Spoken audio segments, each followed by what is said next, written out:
We've just left the Electoral Court Division of the High Court, and we were there to receive the judgment on my appeal as a presidential candidate on the 21st of June. I was not given the opportunity to be on the ballot, and the Zimbabwe Electoral Commission had rejected my application to contest in this general election.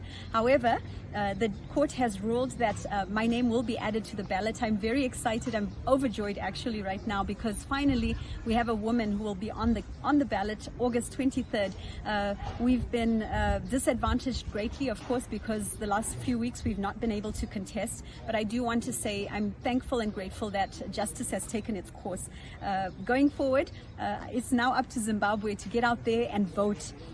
Really don't just hope for change in Zimbabwe, vote for it, and we want to ensure that as a presidential candidate we will look forward to creating a Zimbabwe that represents everyone, as a woman, but not only as a woman, as leader of a political party which has a mandate and a manifesto which specifically is developed based on what we've heard from the citizens of Zimbabwe. We stand ready and prepared to lead Zimbabwe. So thank you so much to everyone around Zimbabwe and around the world who have been sending good wishes all along while we were appealing this case.